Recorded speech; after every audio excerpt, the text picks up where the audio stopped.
Welcome to BVR TV news. ఈరోజు మన హన్మకొండ జిల్లాకి రావడం జరిగింది. యాక్చువల్ ఇక్కడ స్పందన మనోవికాస కేంద్రం ఉంది. అంటే ఇక్కడ దివ్యాంగులకి this is the best platform అని చెప్పేసి అనుకోవచ్చు. ఎందుకంటే దివ్యాంగులు ఎవరైతే ఉన్నారో వాళ్ళ టాలెంట్ని ప్రూవ్ చేసుకునే ఒక కేంద్రంగా ఈ స్పందన మనోవికాస కేంద్రం అయితే వెలువడినటువంటి విషయం.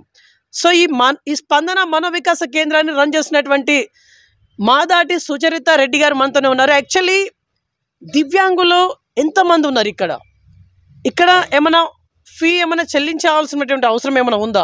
యాక్చువల్లీ ఎన్ని జిల్లాల నుంచి ఇక్కడ ఉన్నటువంటి పరిస్థితి ఉంది?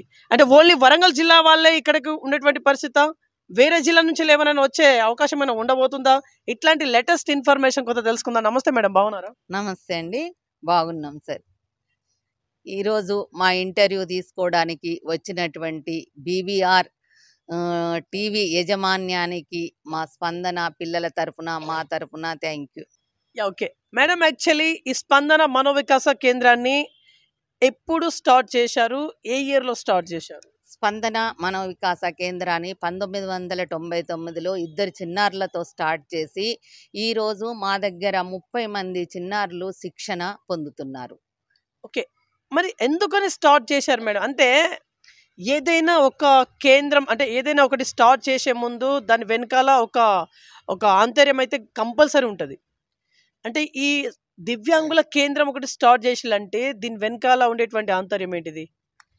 మా ఒక రిలేటివ్ అమ్మాయి ఉంది.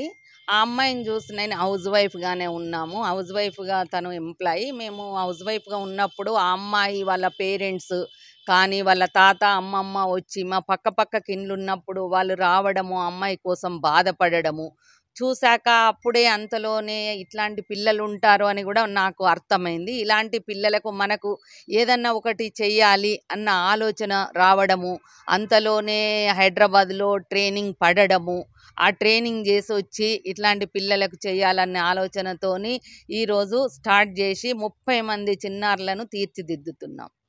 ఓకే, యాక్చువల్లీ నేను వచ్చి అబ్జర్వ్ చేశాను, 30 మంది అయితే అక్కడ లేరు.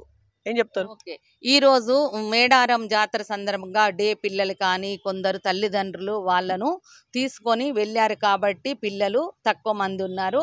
మీరు ఎప్పుడు వచ్చినా కానీ 30లో ఒక 2-3-4 పిల్లలు తక్కువ ఉంటారు కానీ ఫుల్ స్ట్రెంగ్త్తో ఫుల్ యాక్టివ్గా మేము కూడా దేనిలో వాళ్ళకు నేర్పిన దాంట్లో మనం ఎంత నేర్చుకుంటే అంతే. వాళ్ళు నార్మల్ పిల్లలతో కాకపోయినా వాళ్ళు కూడా నార్మల్ పిల్లలతో కొంచెమన్నా నేర్చుకోవాలనే ఉద్దేశంతో ప్రతి టీచర్కి ఒక 8 మంది పిల్లలే ఉంటారు. 8 మంది పిల్లలు ఎంత నేర్చుకుంటే అంత. కొందరికి టాయిలెట్ స్కిల్స్ తెలియవు. టాయిలెట్ స్కిల్స్ తెలియని వాళ్ళకి టైం చూసుకుంటూ టాయిలెట్కు టైంకు పంపించాలి. 2 వర్డ్స్ ప్రతి చైల్డ్కి వర్డ్స్ అనేటివి రావు. వాడికి అప్పుడు మార్నింగ్ టైంలో ఆ అన్న అక్షరంతో ఒక బాబు ఒక 1 ఇయర్కి అమ్మ అని పిలిచిన అందులో ఉండే ఆనందం మాకు తల్లిదండ్రులకు ఎంత ఉంటుందో నేర్పిన టీచర్కు కూడా అదే విధంగా ఆనందం ఉంటుంది. ఓకే మేడం, ఇదంతా ఫ్రీ ఆఫ్ కాస్టా? అంటే మీరేమైనా పేరెంట్స్ నుంచి ఏం ఎక్స్పెక్ట్ చేస్తారు మీరు జనరల్గా? అయితే మేము పేరెంట్స్ నుంచి ఏం ఎక్స్పెక్ట్ చేయం సార్. నాకు లోకల్ హెల్ప్తో నడుస్తుంది ఇన్స్టిట్యూషను. మనకి డిస్టిక్ పిల్లలందరూ ఉన్నారు. ఇది మౌత్ స్ప్రెడ్తో రన్ అవుతుంది ఇన్స్టిట్యూషను.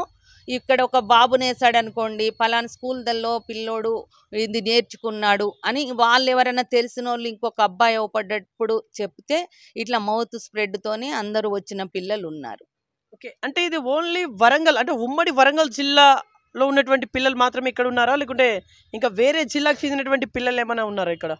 ఉమ్మడి వరంగల్ జిల్లా పిల్లలే మొత్తం ఉన్నారు. ఓకే, మీరు ఫర్ ఎగ్జాంపుల్ వేరే జిల్లాకు చెందినటువంటి పిల్లవాడు కనుక ఉంటే మీరు తీసుకుంటారా? ఇప్పుడు ఇది ఎట్లా అంటే ఒక గత 4-5 సంవత్సరాల నుండి చైల్డ్ వెల్ఫేర్ కమిటీ ఆధ్వర్యంలోనే రన్ అవుతుంది.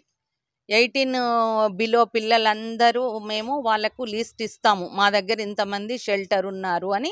వాళ్ళు హ్యాండ్వర్లో మేము పిల్లల్ని తీసుకుంటున్నాం. ఓకే మేడం, మీరు అంటే ఇది ఇక్కడ మానసికంగా బాధపడేటువంటి పిల్లలకి మీరు సేవను అందిస్తూ ఉన్నారు అన్ని రకాలుగా, అది కూడా విత్ అకామిడేషన్. కొంతమందికి, చాలా మందికి అడుగు. అంటే మీరు సొసైటీకి ఏం మెసేజ్ ఇవ్వాలనుకుంటున్నారు? సో ఇట్లాంటి పిల్లలను చూసి జాలి పడడం కాదు, మనకు చాతనంతలో ప్రతి ఒక్కరు హెల్ప్ చేశారనుకోండి, నాలాంటి ఇప్పుడు ఇన్స్టిట్యూషన్ ఎవరైనా రన్ చేయాలనుకున్నోళ్ళు కూడా ఇంకా కొంచెం మంది చిన్నారులను తీసుకొని వాళ్ళకి హెల్ప్ చేయగలుగుతారు. ఓకే. ఇక్కడ వరంగల్ జిల్లా వ్యాప్తంగా అంటే ఉమ్మడి వరంగల్ జిల్లా వ్యాప్తంగా చాలా మంది పిల్లలు వాళ్ళ స్వగృహంలోనే ఉండేటువంటి పరిస్థితి. అంటే ఇక్కడ కేంద్రం వద్దకి రావడానికి సుముఖతను వ్యక్తం చేస్తా లేరు వాళ్ళ వాళ్ళ తల్లిదండ్రులు. అంటే దీనికి మీరేమన్నా స్పందించాలనుకుంటున్నారా? సరే, ఒకప్పుడు చెయ్యకపోయేది. ఎందుకు అంటే ఏ తల్లిదండ్రి అయినా ఫస్ట్ ఈ పిల్లోడిని అబ్నార్మల్ అని మైండ్‌లోకి రానివ్వరు. కానీ ఇప్పుడు జనరేషన్ ప్రకారం కావచ్చు, ఏదైనా గానీ అబ్నార్మల్ అయినా మా పిల్లోడు బాగుండాలనే ఉద్దేశంతో ఇట్లాంటి స్కూల్స్ ఉన్నాయని తెలుసుకొని, ఇప్పుడు మీడియా అంతా తెలుస్తుంది కాబట్టి తొందరగానే తీసుకురావడానికి మొగ్గు చూపుతున్నారు. యాహ్! ఓకే. యాక్చువల్లీ మీ కాంటాక్ట్ డీటెయిల్స్ ఏమైనా ఇవ్వగలరా? మీ మీ పర్మనెంట్ అడ్రెస్ అంటే మీ కేంద్రం యొక్క అడ్రెస్, మీ డీటెయిల్స్ ఏమైనా టోల్ ఫ్రీ నంబర్ లాంటిదేమైనా ఉందా? మాది సర్క్యూట్ గెస్ట్ ఆపోజిట్ అండి. క్వార్టర్ నెంబర్ A6 మాది. నా పేరు సుచరితారెడ్డి. మీరు ఏమన్నా హెల్ప్ చేయాలన్నా, ఏమన్నా కాంటాక్ట్ కావాలన్నా 9293145401. యాహ్! ఓకే. యాక్చువల్లీ ఇప్పుడు మీరు పబ్లిక్‌తో నేరుగా ఇప్పుడు ఏం చెప్పాలనుకుంటున్నారు? పబ్లిక్‌తో ఏంటంటే మీకెక్కడన్నా ఇట్లాంటి పిల్లవాడు అవుపడ్డప్పుడు, ఫలానా దగ్గర ఇట్లాంటి పిల్లలకి ఇన్‌స్టిట్యూషన్‌లున్నాయి. ఈ పిల్లోడిని ఇంట్లో పెట్టుకోవడం కాదు. వాడు కూడా ఒక మనిషి. కాబట్టి మన పిల్లలతో పాటు వాళ్ళను గూడా ఇట్లాంటి ఆశ్రమాలలో చేర్పిస్తే నలుగురితో బాబు గూడా బావుంటాడు అని చెప్తే బావుంటుందని. ఓకే. మేడం మంత్లీ ఎంత మేడం మీకు ఖర్చొస్తది? మంత్లీ? మాకు మంత్లీ 70,000-80,000 మినిమమ్ ఖర్చొస్తుంది. అదంతా లోకల్ హెల్ప్‌తోనే నడుస్తుంది. లోకల్‌లో బర్త్‌డేలు, మ్యారేజ్‌లు ఇప్పుడు యూత్ పిల్లలు కూడా ఏంటి అంటే ఒక 3 ఇయర్స్ నుంచి ఇంకా ఎక్కువ బర్త్‌డే ఉంటే మనం ఇక్కడ పలానా పిల్లల దగ్గర చేసుకోవాలన్న ఆలోచనతో వస్తున్నారు. ఈ పిల్లలెళ్ళి వాళ్ళు గ్రూపులలో పెట్టుకోవడమో మరి ఏంటో, మళ్ళొకరు వచ్చేసి పలాని ఇక్కడ చేసుకున్నాడు మేడం బర్త్‌డే మేము వస్తున్నామని పిల్లలకి ఫ్రూట్స్ గానీ, బిస్కెట్స్ గానీ, లంచ్ అరేంజ్ చేయడం గానీ, ఎవరికి తోచిన వారు సాయం చేస్తున్నారు కాబట్టే ఈరోజు స్పందనను ఇంత నడపగలుగుతున్నాం. యాహ్! ఓకే. మేడం ఇక్కడ డోనర్స్ నుంచెళ్ళి మీరంతా చేస్తున్నా అని జెప్పేసి అన్నారు. అందులోను 70,000-80,000 పర్ మంత్లీ మీకు ఖర్చవుతుందని జెప్పేసి అంటా ఉన్నారు. యాక్చువల్లీ మీ స్టాఫ్ ఎంతమందున్నారు? ఈ ఖర్చనేది ఏ రకంగా అవుతది మీకింతలా? టీచింగ్ స్టాఫ్ 5 అండి. Non teaching 5. టీచింగ్ స్టాఫ్ వచ్చిన టీచర్‌కి 8 మంది పిల్లలే అవసరం. ఇట్లాంటి పిల్లలకి ఏంటంటే 8 మంది పిల్లలైతేనే మనం ఆ పిల్లోడికి ఏమన్నా చెప్పగలుగుతాము. ప్రతి టీచర్‌కు 8 మంది పిల్లల చొప్పున డివైడ్ చేసి వాళ్ళ ఐక్యూని బట్టి టీచ్ చేయడం ఉంటుంది. అకామిడేషన్ కూడా ఇక్కడ ఉంది నేను అబ్జర్వ్ చేశాను. సో, వాళ్ళ గదుల గురించి ఏం జెప్తారు మీరు? తర్వాత వాళ్ళ టాయిలెట్స్ కానీ, బాత్రూమ్స్ కానీ ఇట్లాంటివి వాటి గురించి ఏం జెప్తారు? గదులు అంటే ఇప్పుడు ఏంటి అంటే మాకు ఉన్న దాంట్లో మేము పిల్లలకి నడుపుకుంటున్నాం. ఇప్పుడు పెద్దగుందనుకోండి, ఇంకా మనము ఆ పిల్లలకి ఎంతో న్యాయం జేయొచ్చు. కానీ ఏంటి అంటే మనం ఉన్న దాంట్లోనే మేము ఈరోజు ఈ స్పందనను ఆర్ నడిపించుకుంటున్నాము. ఓకే. ఇక్కడ ఎంతమంది ఉంటారు madam?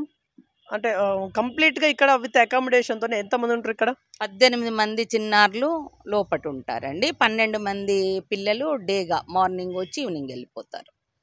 Okay.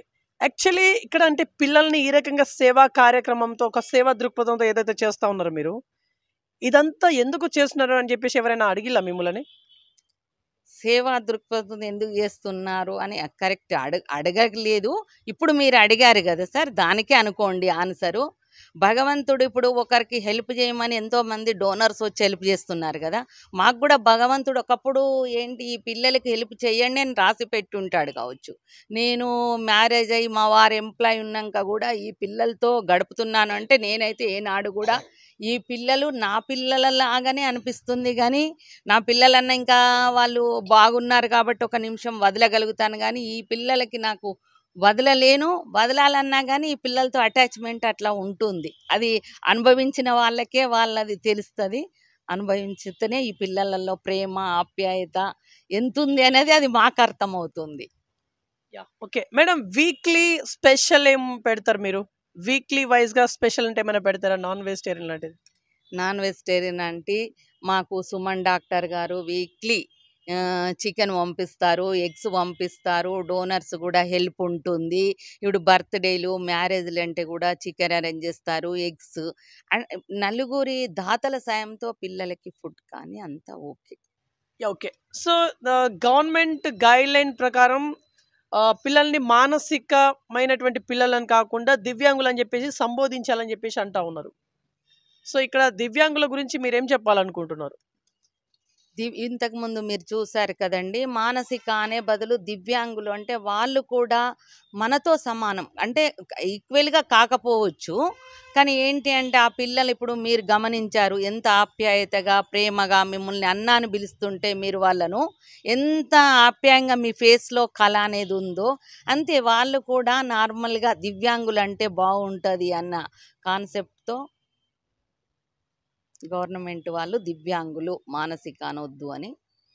Okay madam, last and final question, గవర్నమెంట్తో నేరుగా ఏమైనా చెప్పుకోవాలనుకుంటున్నారా మీరు ఫైనల్లీ? ఇంకా గవర్నమెంట్ వాళ్ళు కూడా ఇలాంటి పిల్లలకు కొంచెము కేంద్రాలకు హెల్ప్ చేశారనుకోండి, ఇంకా ఎంతోమంది చిన్నారులకు కూడా మాస్ లాంటి సంస్థ నడిపే వాళ్ళు ముందుకు పోగలుగుతారని నేను అనుకుంటున్నాను గవర్నమెంట్ సపోర్ట్తో.